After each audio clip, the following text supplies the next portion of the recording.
बिहार के बाद पश्चिम बंगाल के दिखाइए। बिहार के बाद क्या पश्चिम बंगाल में बीजेपी की सरकार बनने वाली है? क्योंकि पीएम मोदी ने इसका ऐलान कर दिया है। दिखाइए तस्वीर। बिहार जीत के बाद, प्रचंड जीत के बाद पीएम मोदी ने अगला टारगेट लॉक कर लिया है और वो टारगेट है बिहार के बाद बंगाल का। और इसके लिए प्रधानमंत्री पूरी तरह से तैयार हैं। सुनिए जरा क्या कहा उन्होंने। गंगा जी यहां बिहार से बहते हुए ही बंगाल तक पहुंचती है। बिहार ने बंगाल में भाजपा की विजय का रास्ता भी बना दिया है और इसी का असर है, देख रहे हैं आप, बंगाल में बिहार की जीत का जश्न मनाया जा रहा है। ये बीजेपी के बड़े नेता हैं, ढोल बजा रहे हैं, लड्डू खिला रहे हैं।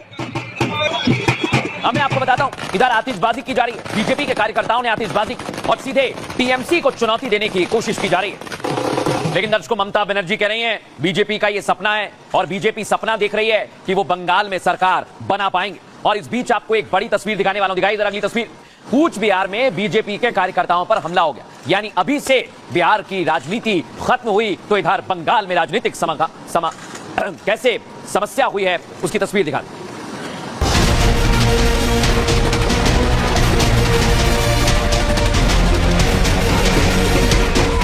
बिहार में एनडीए की सुनामी के बाद बीजेपी ने बंगाल की तरफ कदम बढ़ा दिए हैं। प्रचंड जीत के बाद पीएम मोदी ने हुंकार भरी, कहा बिहार के बाद अब बंगाल से जंगल राज को उखाड़ फेंकेंगे।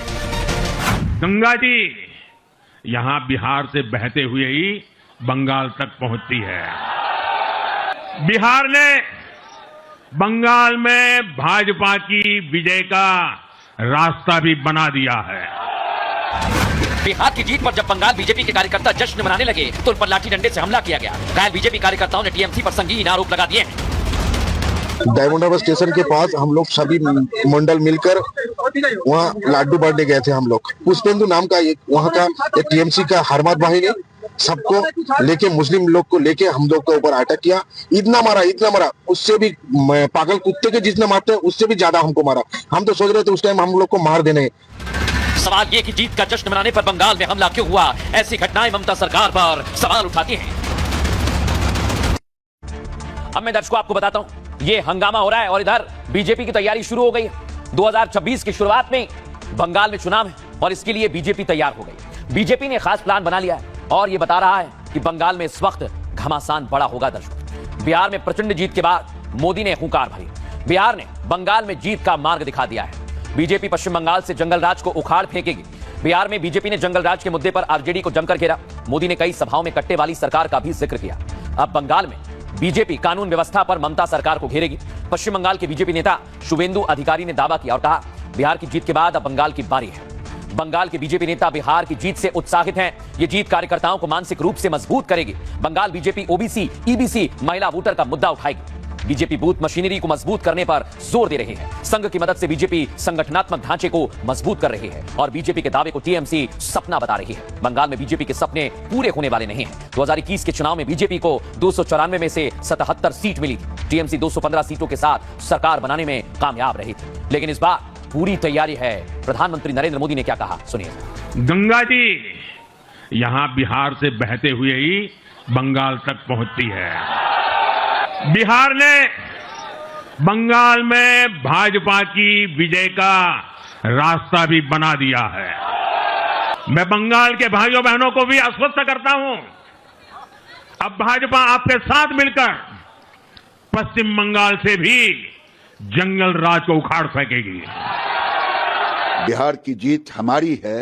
बंगाल वाली दीदी अगली बारी बंगाल की है, क्योंकि वहां भी रोहिंग्या बांग्लादेशी घुसपैठियों को निकालना है, अराजकता की सरकार को हटाना। जब तक बंगाल में भागुआ नहीं होगा, जब तक बंगाल में राष्ट्रवादी सरकार नहीं होगा, तब हमारा राष्ट्रवाद, विकासवाद और जो हमारी भारत की संस्कृति है उनका जो सर्कल है वो कंप्लीट नहीं हो सकता है। बिहार में जैसे तूफान हुआ, आने वाला दिन में यहाँ भी मोदी जी का धुआंधार कैंपेनिंग होगा और बंगाल में भी मोदी जी का आंधी चलेगा। आप कह रहे हैं कि अब बंगाल की बारी है, लेकिन इतना याद रखिए कि आपने बंगाल को हमेशा अपमान किया है, उनके हकों को छीना है, उनको जो पैसा मिलता है उसको आपने रोक दिया है। 2026 का निर्वाचन आपको सही जगह दिखाएगा, भाजपा को भी सही जगह दिखाएगा। अब बंगाल की बारी है। और ये जो लोग हैं ना, ये चोरों का पार्टी है, कि अपना परिवार और अपना एजेंडा छोड़ के कुछ नहीं समझते हैं। तो बंगाल के भी महिला लोग आज जिस तरह से हम लोग का असम्मान किया गया, 15 साल हमारे ऊपर अत्याचार हुए, बंगाल की महिला भी इसका पथ प्रदर्शन ने संकेत दे दिए हैं और होने वाला ही है। लेकिन खाली बिहार से नहीं, उत्तराखंड और उत्तर प्रदेश होकर बिहार होकर गंगा बंगाल में आता है, सब जगह बीजेपी है, तो बारी बंगाल की है, तो यहाँ परिवर्तन जरूरी है। दर्शकों, आपको बताऊं मैं बंगाल की चर्चा क्यों रही। जैसा बिहार में एसआईआर की चर्चा हो रही थी, बंगाल में भी घुसपैठिए भागने लगे। खबर यह है कि घुसपैठियों ने बंगाल छोड़ना शुरू कर दिया है। एसआईआर की डर से वहां कई रोहिंग्या भाग खड़े हुए हैं। ऐसा दावा कौन कर रहा है दर्शकों, मैं आपको बताता हूं। बीजेपी ने दावा किया और चुनाव आयोग को सबूत दिए कि इस समय बंगाल में लाखों फर्जी वोटर हैं, जिनकी संख्या 13 लाख से ज्यादा है। अब मैं आपको बताता हूं दर्शकों, क्या वाकई एसआईआर बहुत बड़ा एक बहुत अलग तरह से तस्वीर को आप समझें तो सेटबैक होगा क्या ममता बनर्जी के लिए, जैसा महागठबंधन को बिहार में झटका लगा है। एसआईआर को लेकर पश्चिम बंगाल में सियासी माहौल गर्मा गया है। ममता बनर्जी ने मार्च निकालकर विरोध जताया है। ममता ने एसआईआर को नोटबंदी की तरह वोटबंदी बता दिया। टीएमसी ने दावा किया कि एसआईआर के रडार में 5 लोगों ने सुसाइड कर लिया है। एसआईआर के चलते बंगाल में अब तक 9 लोगों की जान जा चुकी है। चुनाव आयोग एसआईआर की प्रक्रिया में शिक्षकों का सहयोग ले रहा है। टीएमसी नेता शिक्षकों को बीएलओ बनाए जाने का भी विरोध कर रहे हैं। ममता ने कहा चुनाव आयोग को एसआईआर तुरंत बंद कर देना चाहिए। वोटर लिस्ट से 2 से 3 महीने में अपडेट नहीं किया जा सकता है। और बीजेपी ने चुनाव आयोग को फर्जी वोटर के सबूत तक सौंप दिए हैं। शुभेंदु अधिकारी ने चुनाव अधिकारियों से मुलाकात की।